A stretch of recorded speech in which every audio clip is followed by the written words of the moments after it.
Welcome to our third brown bag series of the semester. Our speaker today is Dr. Derek Isaacowitz of Northeastern University. Dr. Isaacowitz completed his bachelor's degree at Stanford, working with our recent Busiotis lecturer, Laura Carstensen, and then went on to do his graduate work at the University of Pennsylvania with Dr. Martin Seligman. Dr. Isaacowitz's research focuses on the links between attention and emotion across the adult lifespan, using a mix of behavioral, psychophysiological, and eye tracking methods. In addition to this research, he currently serves as the editor-in-chief of the Journals of Gerontology, Psychological Sciences, and is a vocal advocate for open science practices in gerontology. I'm thrilled to welcome Dr. Isaacowitz to UT Dallas and the Center for Vital Longevity. Thank you so much for joining us today. Before I turn it over to Dr. Isaacowitz, a quick reminder. If you have questions, please type them into the Q&A throughout the presentation. We'll make time at the end to answer questions from the Q&A, but we encourage you to ask your questions at any point during the presentation. Now, with that reminder, Dr. Isaacowitz, I'm going to turn the floor over to you. Thanks very much, Kendra. I'm really happy to be with you today. Thank you so much for the invitation and for the introduction. I want to talk today about recent changes in how I have been thinking about socio-emotional aging processes. And before I get started, I want to express my appreciation to the members of my lab. This is taken in a previous semester when we could all be together in person. And I also want to note the various sources of funding for the work I'll tell you about today. To give you a sense of where I want to go in this talk, I'm going to talk briefly about conceptual models and previous findings focused on age differences in socio-emotional processes at a particular point where we were attempting to test particular theories of age differences in emotional processes. And then walking through examples, first from emotion regulation and second from emotion perception, I want to talk about recent work in which we have attempted to examine age differences in more detail, but actually in some cases have found substantial age similarity. And then at the end, I want to cycle back and consider what do these findings of age-related similarity in some aspects of socio-emotional processes mean for our aging theory in the socio-emotional domain. So that's the game plan for the talk today, and hopefully I'll get through the whole thing. When you get trained, as I was, to study aging, you are trained to focus on age differences. The theories that you learn about and you design your studies to test are all about the mechanisms underlying age differences in psychological processes. And when you come up with study designs to better understand the theories and the mechanisms, your designs are explicitly intended to emphasize and uncover age differences. Only studies that find significant age differences in psychological processes have tended to be publishable in our top journals. And I'm sure many of you have had the experience that I certainly have had, where you do what you consider to be a well-designed study of how aging might influence a particular psychological process. You invest a huge amount of time and effort into it. And then when you go to finally analyze the data, you have the experience of seeing no significant age differences. And people have their own reaction to finding this. For me, usually I have to close the door to my office. I say a few choice words to my computer screen. The reason that's so frustrating is because traditionally we've had to go back to the drawing board at this point because we realize that studies that don't find significant age differences tend not to be publishable in our top aging journals. And why is this the case? Well, historically, null effects are considered to be uninformative, and that has made good sense. It is ambiguous when we fail to find significant age differences in a study. Maybe our manipulation didn't work, maybe our sample was too small, who knows? And because it's hard to know, typically journals have not wanted to publish this work. And the theories that have guided our hypothesis testing in these studies have almost entirely been focused on understanding and explaining age differences. So even if the null effects weren't considered ambiguous, they also might be considered conceptually uninteresting because the theories are all about age differences.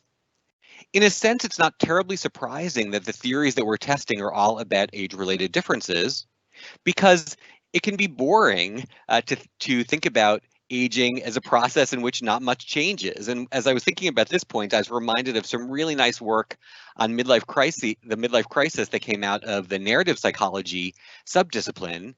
This is a really nice chapter in a book on midlife that was considering changes in people's self-narrative during midlife. And what they proposed is that even though there may not be a lot of changes on an individual level in midlife, feeling that there are not many changes makes a bad story when we try to tell ourselves the story of our own lives. And they gave this really nice example of what a story might sound like if it accurately reflected not much change in midlife. And here's the quote they made up.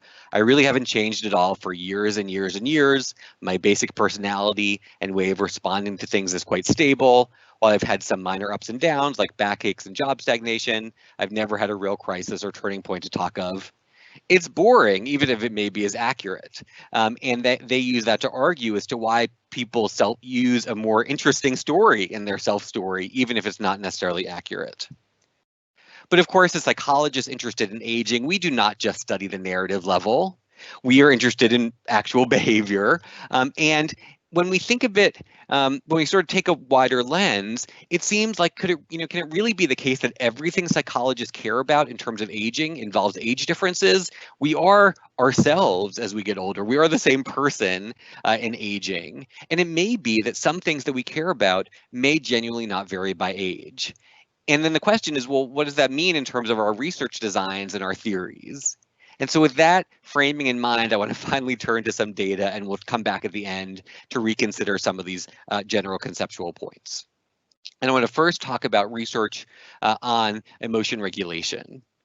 And like many other people in this field, I've really been fascinated by what now seems to be quite a robust finding on age differences in self-reported affective experience, such that older adults report relatively higher levels of positive affect and relatively lower levels of negative affect. And this is was the first study that I was aware of that really found this in clearly from the MacArthur studies of midlife. And there was a headline in the New York Times when this came out, to something to the extent of, happiness, it appears, increases with age. Given, of course, all the things that we know about cognitive and physical negative changes that happen with aging, right away it was fascinating to think, how can this be possible that older people say that they're happier? And this question has continued to fascinate me these many years later. And when you see an age difference in self-reported emotional experience, which is now found in a number of studies, I think the inclination is to think right away about emotion regulation. If older people feel better, they must be doing something emotion regulation wise that helps them feel better. And so I think that self-reported emotional experience findings really inspired a whole group of researchers to try to explore to what extent emotion regulation differences with age might underscore these age differences in emotional experience. And I had a similar motivation to try to understand that. And so and this set us on this road of trying to look at age differences in emotion regulation processes. Just as one very small example from our work or earlier work in the lab, we had a study where we did a mood induction. We successfully, we thought, induced our younger and older participants into a negative mood state. And we did that before we started the main task of interest, which was an eye tracking task. And so we waited for the mood induction to work based on the criteria we had set out. And then we had to move the participant to another chair to do the eye tracking. We calibrated them to the eye tracker, and we asked them their mood again. And we found that people who had said that they were in a miserable mood basically 60 to 90 seconds previously, many of them said that they were in a good mood all of a sudden. And when we asked about this, some of our participants said, "Oh, I'm so happy that you stopped playing that sad music, and I had to stop thinking. I could stop thinking about all those sad memories." So this was a warning about mood inductions and how long they last. But for us, we were curious if there was anything that could determine whether people did what we called rapid regulation out of this negative mood induction. And what we saw in the study was that our older participants were relatively more likely to rapidly regulate out of the induced negative mood state. And those who did were able to maintain their relatively better mood over a period of time of the study, which went on for about 30, 45 minutes. It was not the case that every older adult was able to do this, only about half were, but our older adults in this study were more likely than our younger adults to rapidly regulate out of their bad mood. As we thought about sort of how to conceptualize the ways in which older adults might use emotion regulation processes to achieve such positive affective experience, we were very much influenced by the work of my undergraduate mentor, Laura Carstensen, on socioemotional selectivity theory. And at that point, as we were starting to think about designing studies to try to understand mechanisms that might underlie age differences in emotional experience, this was also at the time that later generations of students in Laura Carstensen's lab had extended the theory to focus in particular on what they called age-related positivity effects. And so the basic idea of the theory was that people are aware of their time limitations, and when they perceive their time as limited, that leads them to prioritize emotional goals and their hedonic experience. And that was sort of the focus of the work when I was in the lab in the 1990s. As the later generations of the people in the lab were interested in how this might be revealed in cognitive processing. And so they had developed this idea of an age-related positivity effect, such that the way in which older adults demonstrated this prioritization of emotional goals and their information processing was to show a processing preference for relatively positively valenced over negatively valenced material.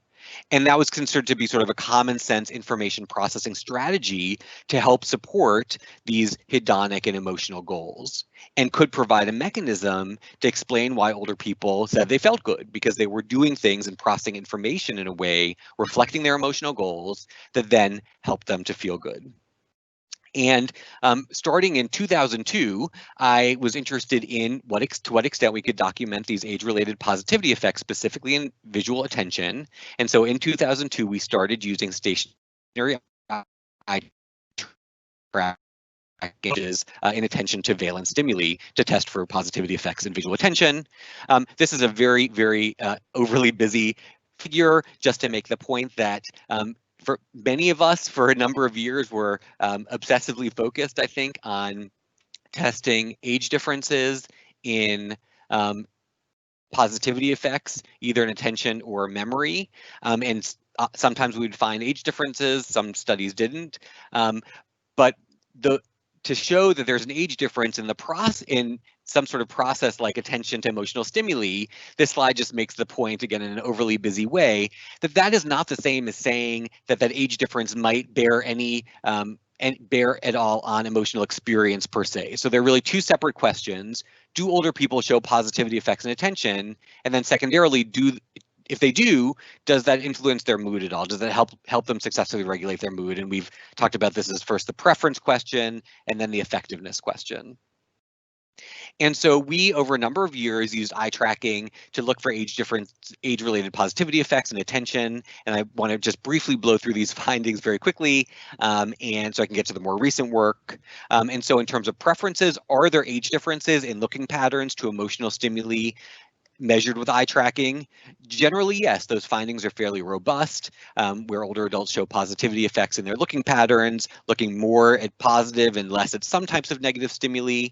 It's found for both stationary as well as dynamic stimuli. It's been replicated in a number of labs. This is just one set of the earliest findings from our lab, using synthetic face pairs varying in the emotional expression, and the older adults looked away from some of the negative face types and toward positive face types in some cases.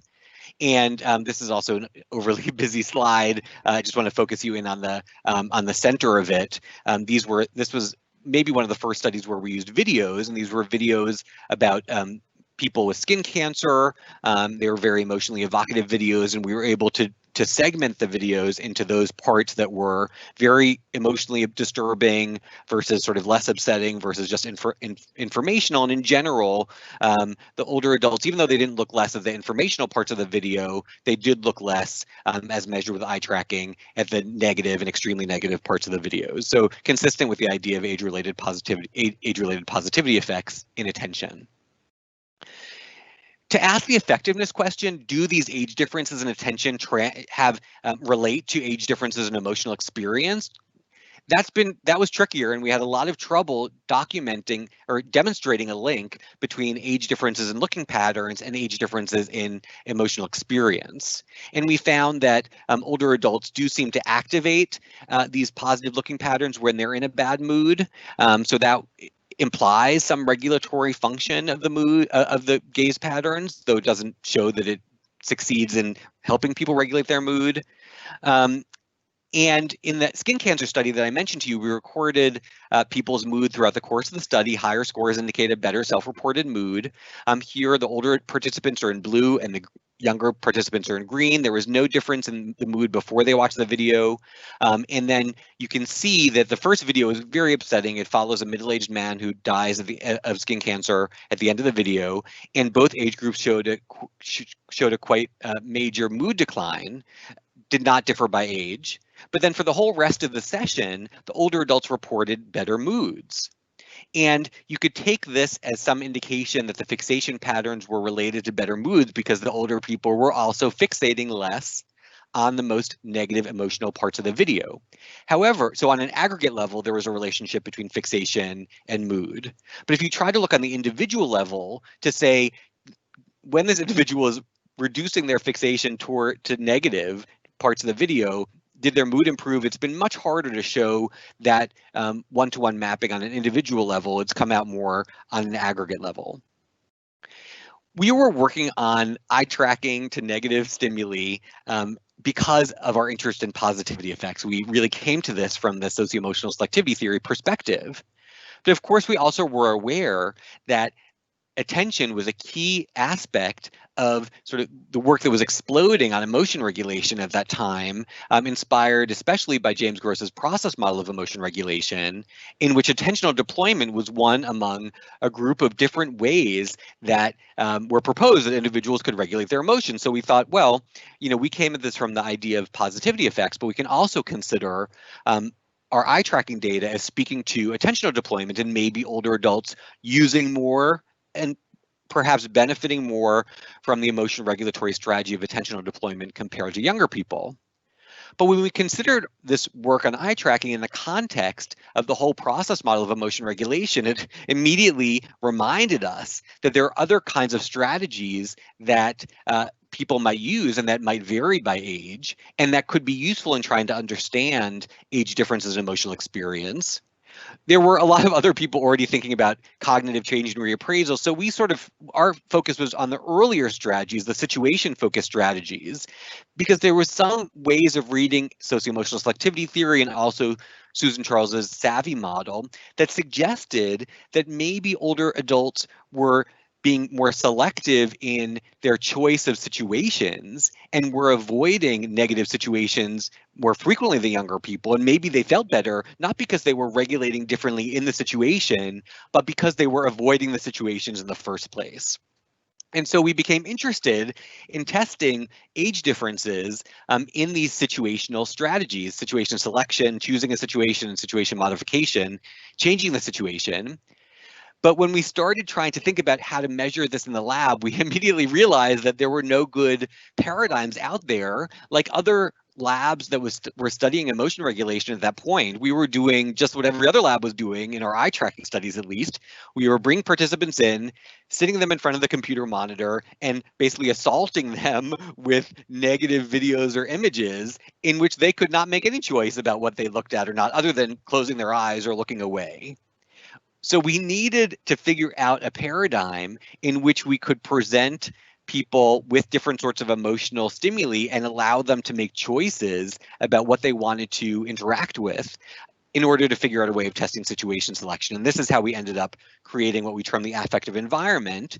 And we have looked at the affective environment in a number of studies, and it's varied from study to study how it looks. But this is one example of an affective environment. And the basic idea is that participants are in a space in which they have different sorts of emotional stimuli, videos, news stories, images, depending on the study, and they choose what they want to watch or look at.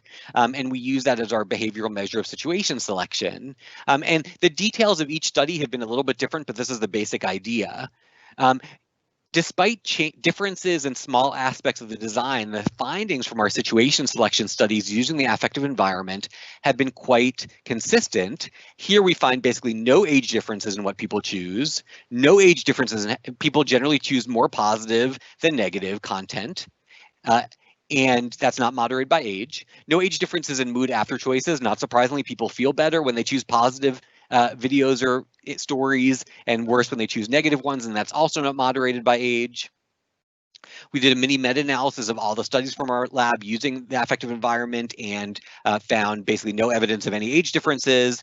And in some cases, this was a real, and we have had a set of studies where we changed the affective environment a little bit because we're especially crazy in the lab. We actually developed a version that looked like a TV, and we created a whole cable network set of cable networks that varied in where the channels or networks varied in valence and arousal, and participants could click through the networks and choose what they want to watch. We're actually still using this paradigm now, actually doing it also in the scanner. But in these studies, we found older adults would change the channel based on arousal rather than valence. Older adults would basically avoid high arousal content regardless of valence. And so arousal may be more important than valence in the choices, but for now, the important point is that we did not find many valence effects in situation selection. So at this point, we were in the situation where we find fairly consistent age differences in some strategies from the process model, like attention deployment, but find some age similarity in other strategies like situation selection. So that leads to the two studies I want to tell you about that are more recent, where we've tried to be more sort of thorough and systematic at looking at strategies first in the lab and then in everyday life. And so in the lab study, we brought participants into the lab and we had them do a lab-based version of each of the types of strategies specified by the process model. And I'll walk through each of these tasks as we go through the results. And for each one, they had an opportunity to basically express a preference for either engaging with negative content, trying to decrease negative content, or engaging with that works for each of the strategies. We were aware going into this, because of our situation selection work, that we might find that some strategies did not show significant age differences. So we sort of went into the study thinking that we would also be testing for age similarity. And so you'll see some Bayesian statistics, in particular Bayesian model comparisons done in JASP. So for situation selection, we had a typical affective environment, just like the one I showed you before. Here are the age by valence interaction, which is what one typically looks for to test for age-related positivity effects. That actually was significant, but actually in this case, we included a middle-age sample, and the age by valence interaction was primarily driven by the choices of the middle-age sample. So here we look at choices of negative, neutral, or positive content in the affective environment. The old versus young comparison was similar to the prior studies where they preferred positive over negative. The middle-aged participants basically showed no preference across the negative, neutral, and positive valence types. And so the age by valence interaction is sort of rooted in the lack of preference across valence types by the middle-aged people in comparison to the young and old who preferred positive content. Our situation modification task, this is the strategy in the process model that has been the most difficult for us to figure out a lab-based analog of. And so we've done in this study and a few other studies to provide a sort of proxy of situation modification is we show participants positive and negative videos that get more and more exciting or upsetting as the video progresses. And we tell participants that if they press the space bar, it will fast forward through 10 seconds, and they can press the space bar as much as they want to skip as much content as they want, though we also tell them that the study will not be over any faster if they fast forward through more. It just means they don't have to watch the video. And here, the evidence from the Bayesian analyses supported age similarity for both negative and positive. So there was people, not surprisingly, regardless of age, fast forwarded through more of the negative content, but looking either at negative or at positive content, there were no age differences in the extent to which people fast forwarded through them, again, are not admittedly limited behavioral proxy of situation modification. Attention deployment, this is the finding from the study that's sort of most upsetting to me or threatening to me. We used still images in this study, varied in valence, very typical eye tracking task here. And we did not find support for the typical age by valence interaction we have found in previous studies. The Bayesian model comparisons really support age similarity in fixation to negative, neutral, and positive images across age groups. So we do not find in the study evidence for an age-related positivity effect, even in attention. And sort of interesting to think about why this might be different than in prior studies. It was a larger sample, somewhat different stimuli, but the basic premise was the same. But there it is, no positivity effect in visual attention. For the three strategies I've shown you so far, we assessed preference as a function of behavior. What did you choose? Did you fast forward? What did you look at? For the last two strategies, reappraisal or cognitive change and response modulation, these are typically measured not by observing behavior, like attention deployment is, but instead by instructing people to use a strategy. But you can't really measure what strategy people want to use if you instruct them in what to use. So what we did in the study was we told people that we were going to have them try different kinds of rethinking about emotional videos, and we trained them in terms of what we meant by three different kinds of rethinking or reappraisal. They were going to have to use positive reappraisal, so trying to put a positive spin on a negative video, detached reappraisal, so taking a sort of neutral or unemotional perspective on something unpleasant, and rumination, which is sort of focusing on the negative and rehashing the negative. So we trained each of our participants in what we meant by each of these, and then we said, you're going to have to go through each of them, but you can choose the order in which you do them, and we'll ask you to start with the strategy that you use most frequently in your everyday life and are therefore most comfortable with. So an admittedly constrained measure of preference, but what you see on this figure are the choices that people made. And regardless of age, people tend to choose positive reappraisal first. And the choices did not vary by age. There was no age difference in first choices. We did something similar for response modulation. We said you're going to watch 3 more unpleasant videos. We trained them in terms of what we meant by the different kinds of response modulation instructions. In one video, you're going to express however you feel. In another, you're going to suppress it and basically try to show no emotion, even if you're feeling bad. And then in one, you're going to try to put on a happy face, even if you're feeling terrible, try to mask it by smiling. And we again asked participants to choose the order they would do this in, starting with the one that they use most frequently or was most comfortable for them. And here we get no age effect and no preference across the different versions or flavors of the strategy, and people just varied in their preferences, and that was not moderated by age. So this is only the preference data, what people chose or what their behavior indicated in terms of preferences. Not much age difference going on here. Nothing that really looks like older people being more positive, choosing more positive flavors of strategies. We call them tactics. So it doesn't seem like older people are choosing more positive tactics within each of the strategies. I don't have time to show you the effectiveness data, how the choices related to mood. So that's all in the manuscript if you're interested in, but there was also not a lot of age difference there, somewhat more, but not much.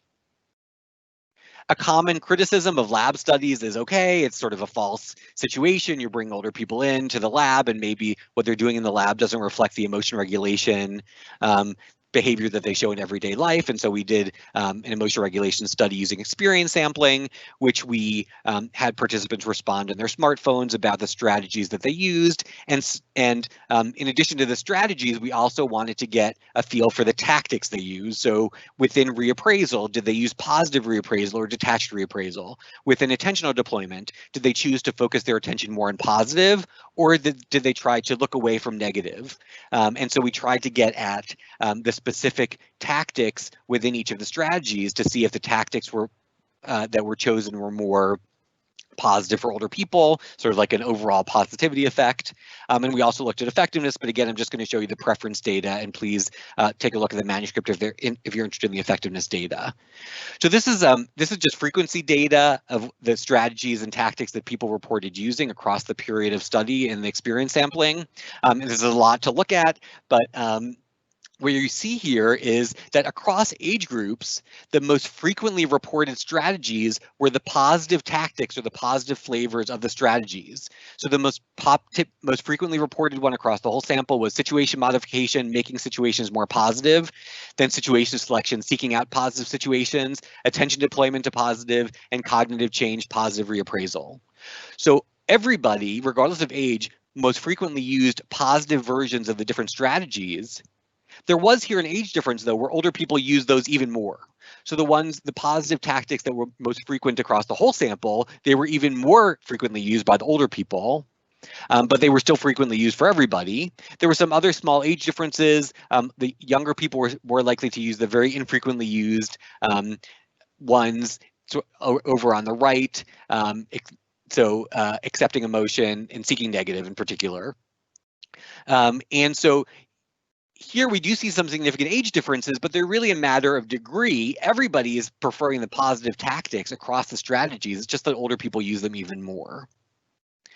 And so before I move on to emotion perception, which I promise I'll be more brief about, the story, I think, in emotion regulation is there's a lot of similarity. The differences that we see are very small. And so I think it's interesting to think about the sort of sources of similarity, or the reasons we don't find a lot of age differences in emotion regulation. I'll come back to that briefly at the end. I want to turn now to briefly talk about emotion perception. We're going to see sort of a similar arc of the story in terms of our own research on it. But here the framing is different. Unlike emotion regulation, where the idea was, oh, older people are better, here the sort of received wisdom is that older people are worse. There is a lot of evidence, quite a robust finding, that in terms of perceiving emotional expressions from faces, older people perform worse, even when you control for possible age-related response biases. It's true if you use other stimuli. It's true if you listen to sounds as well. It seems quite robust across modality, as well as across stimulus types. But I have to say this finding has always bothered me, even though it's robust, because it is not the case, as far as I'm aware, that there's some massive sort of problem where older people are misperceiving the emotional responses of their social partners. And so I always have worried about to what extent this robust finding that older people perform worse on standard emotion perception tasks is really telling us something about age-related differences, or maybe it's something about the task itself and the limitations of the task. So we've tried to explore this in a number of ways. One way has been to sort of broaden the view and look at emotion perception in kinds of perception having to do with emotion. And so I had one student a few years ago, Isha Vicaria, who was interested in rapport. Rapport is a social phenomenon that exists in the interaction between two people. Dyads that are having high rapport, getting along well, have been shown in previous nonverbal behavior research to have differences in visual attributes and cues, in perceptual cues, compared to dyads that are experiencing low rapport. And so we had younger and older participants view dyads that were previously collected, and we tracked their eye movements as they made the ratings, and then they then judged the rapport of the dyad. And here, we found no age difference in the accuracy of the judgments of the rapport. As you can see here, the means were identical in terms of the accuracy. And this is the correlation between the perceiver's judgment of the dyad's rapport in the video, how it's correlated with the actual judgment of rapport made by the people in the video. And these were videos that were quite a little bit old at this point. Had two people, they were college students speaking to each other, and we did do eye tracking during as our younger and older participants watched the videos before they made their judgment, which we know did not differ by age and accuracy. Interestingly, we found differences in the gaze patterns such that older adults tended to fixate more on the bodies and relatively less on the heads of the individuals in the video compared to younger adults. But keep in mind that performance was identical. There was no age difference in accuracy. So this may be an example of older and younger people using different information, but arriving at the same level of performance. But here we have sort of a similar situation as we had with emotion regulation, where we know we have robust age differences in identifying emotional expressions from faces, but then we see age similarity in perceiving rapport from a dyad. And we had some other studies also a few years ago using other sorts of nonverbal behavior tasks that don't involve judging emotion from a single face that did not find significant age differences. So with, this isn't that new anymore, I should take out the word new from the slide, but this is work done by former postdoc of mine, Vanessa Castro. She was interested in sort of broadening our view of the socio-emotional judgments that people make to see if indeed they do vary by age. And so she spent a huge amount of time gathering together a new set of stimuli. So we brought younger, middle-aged, and older people into the lab. We learned a lot about them using many, many different measures. And we also video recorded them doing a lot of different things. And then we took those videotapes, we made thin slices of the videotapes. And so then they became the target stimuli that our new sample of 151 individual perceivers would look at and make judgments about. So we had this, so I'm going to show you the results of a new adult lifespan sample making judgments about the targets of various ages that we had learned a lot about and video recorded. And in addition to sort of typical emotion perception judgments that we included in the battery, we also had our participants make other kinds of judgments like personality, education level. We had various kinds of expressions beyond the posed ones from this that are in typically used faces. And we also sort of caught them doing making different expressions. And so you'll see a lot of different kinds of judgments in this interpersonal perception battery. I'm not here to tell you that there were no age differences here. We did find age differences in the sample. And for example, in posed discrete emotions, we found an age difference. But interestingly, it was the younger adults who outperformed both our middle-aged and our older adult sample in sort of standard emotion perception tasks. I was shocked that we found an age difference in global event valence. We had the targets in the videos talked about an emotional experience, and the perceiver had to simply judge whether that was a positive or negative experience. And I thought this was super easy and that we'd have ceiling effects and have to throw that out because you had the perceivers had the video and the sound. But in fact, here we saw an age difference where the younger adults outperformed the middle-aged and older people who were definitely not at ceiling. And we had some judgments where the younger adults outperformed the middle-aged adults, but there were no difference between either and the older adult perceivers. But we also saw age similarities, and here what you see in yellow are the age similarities that based on one set of Bayesian criteria, so Bayes factor greater than 3 in favor of the null. Those rows are highlighted in yellow. And so in some spontaneous discrete emotion judgments, so disgust, amusement, interest, enjoyment, and satisfaction from the videos, we found, at least from the Bayesian evidence for age similarity across our young, middle-aged, and older samples in accuracy of those judgments. And then for at least one trait, openness to experience, judged by spontaneous behavior from the videos, we found evidence for age similarity in the judgments of openness to experience. And so again, in emotion perception, we have still some evidence for age differences, but then some evidence as well for age similarity. So I want to cycle back to what I think are some interesting implications of these findings and sort of the narrative arc of both of these sub areas. Generally speaking, as I mentioned before, top aging journals have only published papers that feature significant age differences. And that was, for a good reason, because we knew lack of age differences was not the same as age similarity. However, we now have available to us tools for determining whether null results are ambiguous or may provide some information. We have tools available. I've just shown you Bayes factors. Those aren't new tools, but they're newly easily accessible, I think, to people with easy online tools like JASP. But there are also frequentist versions that are indeed newer and more newly developed, like the TOST, two one-sided tests. These are now available and give us the opportunity to more easily test our null effects to see if they're informative. And they often are going to tell us they're uninformative, and then we're in the situation we've always been in, where they're ambiguous. But sometimes they might tell us that they are indeed potentially meaningful. And in those cases, I feel like we should seriously consider publishing them. And certainly in my role as editor of JGPS, I've been trying to promote the people using the tools that are available to test for potentially meaningful null age effects. And we recently had a special issue in the journal that shows examples of papers using these tools, and also a tutorial walking through how to use Bayes factors and TOST in aging research, and also how to make sure studies are powered if you think there might be null effects that you are going to want to potentially test their meaningfulness of. Okay, so that's one step, is maybe we can publish studies that have null effects if they're supported by one of these so-called equivalence tests. But I think there are implications for theory as well. Okay, individual studies with meaningful null age effects hopefully will be publishable, but at some point I would argue they need to not just appear in journals, they also have to inform our theories. And then we have to think about, well, what would a theory of aging that took age similarity seriously look like? And in particular, how would this look for a theory of socio-emotional aging?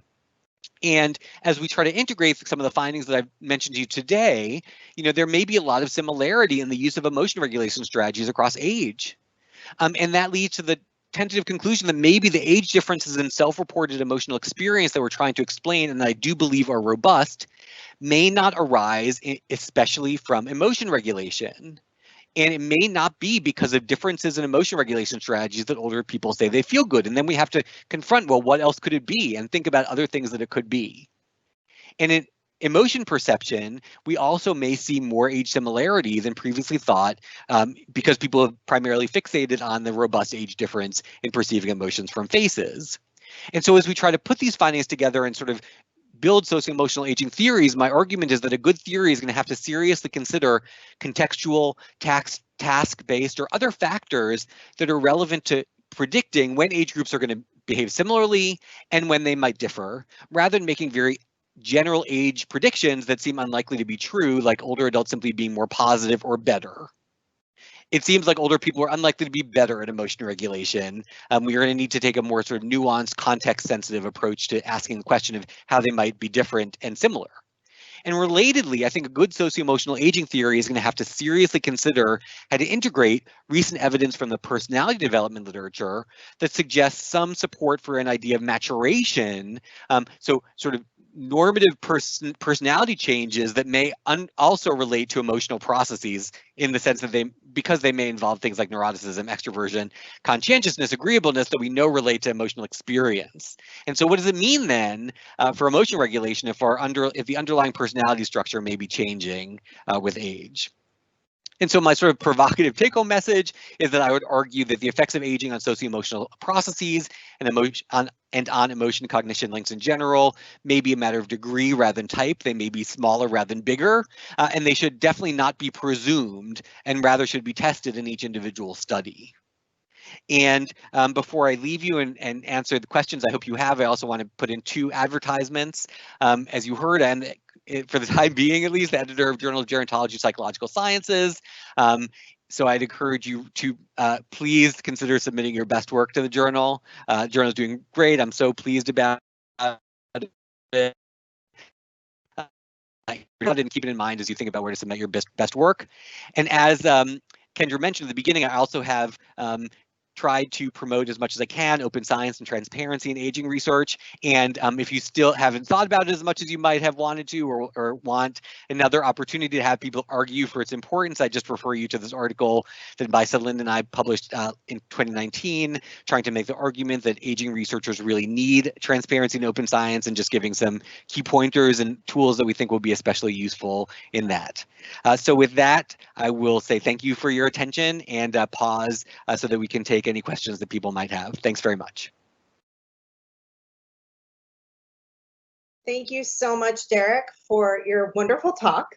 I'm going to kick us off with questions and just ask a little bit more, if you can expand a little bit more on the results that arousal might be more important. These are the older results that you presented. That arousal might be kind of more important. That seems very consistent with the SAVI model, and I wondered if you could expand on that a little bit more. Sure. So in situation selection studies, the way we started, because we were interested in positivity effects, we only varied the valence of the choices in the affective environment, and that's where we found basically no age differences. But then in some studies, we also vary the arousal. Now it's tricky in these studies how, I mean, you can find stimuli to put in the affective environment that vary in arousal as well as valence, but then you also need to give the participant information about the arousal that they would then use in making their choices, because we're interested in the choices they make as a function of what they know about the valence and arousal of the content. And so we tried a bunch of different things. So in affective environment studies, we tried, basically giving people information like, as you go down the screen, things get more and more activating. And then, as I mentioned, in the TV studies where people change the channel, so we actually, like I alluded to, I had one really creative person in the lab who we took a Comcast remote and we actually rigged it so that people could actually use the remote control and change the actual channel. And so they have this whole cable network system where the channels vary in valence and arousal. So you would see in the guide, it would say it might say something like the sad stuff channel, or sad times, and then you would and the channel information would give information on both valence and arousal. And in the studies where we have varied arousal, it's been somewhat more consistent that older adults will avoid high arousal content regardless of valence, and that is, I think, also consistent with work from some other labs, and some other studies have been published on sort of a high arousal aversion in older people. And so, that was just in the context of situation selection. In terms of the other strategies, we have varied, like in the JPG paper on emotion regulation, we also varied arousal in each strategy, and nothing came out. And so I think arousal is super important, but it's really hard to model in these studies. We're constrained, I think, as we choose emotional stimuli, we can't go too high in arousal because we just don't have the content. We try to choose stimuli that are age matched in arousal of high and low varieties, and so it's been a challenge when we've tried to vary arousal. But I do believe that at least in the sort of the choice-based strategies, that arousal may carry more weight than valence in terms of age effects. Great, thanks. Goggin has a great question. Do you know, or have you examined whether internet search or browsing varies as a function of age and the valence of information? And if so, does it parallel or inform your kind of laboratory-based observations on valence preference? And yeah. It just goes on. I'm thinking specifically of clicking behavior on news websites and or social media. Yeah, so that's a super question. We have not done anything like that, sadly. Though I know people are doing looking at clicking behavior and looking. I think they should be looking at valence content. So we now we're doing more stuff in people's homes even before we all had to be at home. But the stuff that we were doing was really oriented towards, we now have a study where we do at-home eye tracking, but it was eye tracking to kinds of stimuli we use in the lab, because it was asking sort of a very circumscribed question about at-home behavior. But now that we know that we can do eye tracking at home without being there in person, obviously we can't. We do that now. We're instructing people remotely. We leave the eye tracker and the computer in a briefcase outside the person's door, and then we Zoom with them to have them set it up in their house. So people are able to do it. But I think that should open us up to being able to do some more at-home kind of behavior. But we have not looked at internet search behavior. In the early days of the affective environment, we had mock-up web pages, but they were totally our creation to look at. The struggle we have with all these sorts of stimuli is that the more we let people sort of freely behave or use any web page, then we have the problem, the coding problem of how are we going to code the information that we get if people just freely view web pages. In the affective environment, we had a number of studies where we did use mobile eye tracking, and it turns out that for all the time it took us to do coding of the mobile eye tracking data, it didn't give us, in that case, any more information than just the choice behavior, sad to say, that we had just from reaction times and clicks. So I hope that that's something that we might be able to look at more in time, but so far I don't have any data to report on that, sadly. Okay, that's great. We all have ideas for studies we can do in the future, right? So Mick is asking kind of a different question, kind of zooming out about this idea of looking for age differences and says, I think an alternative perspective on aging research is not so much to be looking for age differences, but to test the adequacy and generality of cognitive models that were typically derived from studying young people only. So do you think your concerns are equally relevant to that kind of approach? So that's a great point. And I would say, to my mind, and people may disagree with me, and I would love that. I think that in cognitive aging research compared to emotional aging research, I do believe that there is somewhat more attention in cognitive aging research to at least designing studies that might test competing hypotheses or mechanisms, or at least directly follow assertions of one theory and follow them through and see if the results are consistent with the theory. For whatever reason, and it's interesting for sort of sociologists of science to think about this maybe in the future, in the emotional aging domain, we have a smaller set of theories, and people either have been unwilling or unable or just haven't figured out how to design studies that really test competing hypotheses, and or provide results that might really disconfirm one of the theories. And so, basically, if I can predict for you that almost any paper that you read having to do with emotional processes and aging will have a sentence about how it's not inconsistent with basically every theory that's out there. So how can every study be not inconsistent with every theory? Like either our theories are too broad or our studies are not designed to hone in on them.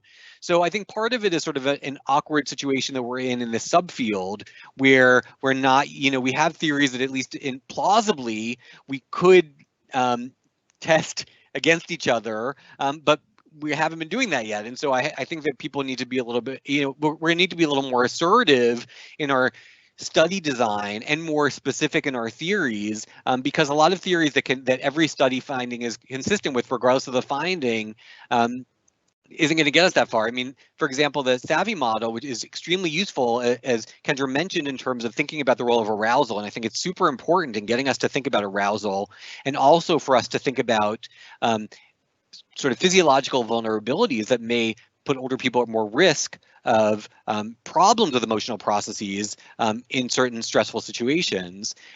That said, my experience so far is that when people find that older people are better at something, people say that's consistent with the SAVI model. When they're worse at it, they're consistent with the SAVI model, but the mechanism generally is not directly investigated, so it's hard to know what would be the finding that would be inconsistent with the model. And so I think we just have a lot of work to do in terms of aligning our theories and our studies to try to push it ahead. So I think that I'm sure I was overstating the issue about age differences. And in the emotional aging area, I think we have the issue where the theories were developed really to explain older people, so they're directly relevant, unlike in the cognitive domain.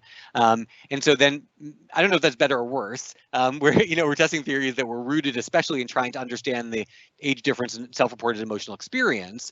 But I think that so far that we just haven't been able to make good progress in terms of mechanisms, at least in the first passes of things that seemed likely given the age differences we're trying to explain. I'll leave that there. I have another question. I'm just thinking about in this discussion, right? We have all these disciplines within aging. We have the cognitive side, the socio-emotional side, and we often design our experiments such that we're testing theories in these single domains or what we're interested in. I'm just curious what you think about the drawbacks of that approach, and whether or not it's useful to try and think about more holistic things that involve both socio-emotional and cognitive methods or cognitive processes. Yeah, absolutely. I mean, I think that thinking about the interface of emotional and cognitive processes is extremely important. I mean, especially as we think about as we think about common, neural processes that might be supporting, both, and changes that might be affecting both. I think it's really important. And it's been interesting to see how particular findings from one sort of really push into the other. And so, I think that, for example, you might see in cognitive aging studies, people being especially likely to say well, positivity effects are they're just true, or whereas somebody in the emotional literature, in the socio-emotional literature, might be more aware of the nuances. And so I think that, sort of thinking about, so in the arousal area, I mean, thinking about engagement with arousing content, I think brings up a lot of very interesting questions in terms of memory, for example, and obviously there's a lot of interest, like in Mara Mather's work and others, thinking about sort of arousal processes in the brain and their implications for memory performance as well. And so I think that there are a lot of opportunities for for interface, and I think that I also think about work like Greg Sabanas-Larkin's work, showing that you can come to a question from the emotion side, but then sort of find that what you find really ends up revealing a lot of interesting work about cognitive or neural processes that then changes how you think about the emotional processes. So I think that's how it has to be where it's at in terms of, like, it's not that on the cognitive side it should just be operating from the assumption like, oh, this stuff is already true about emotion, but instead, as people find things, they should be informing sort of back and forth. So that, that's easier said than done. All right, well, I don't see any more questions, so I think maybe we can wrap things up. Thank you so much for coming today. We appreciate you sharing your research with us, and I thank everyone that is viewing online. Great, thanks everybody. It's nice talking to you all. And thanks, Kendra.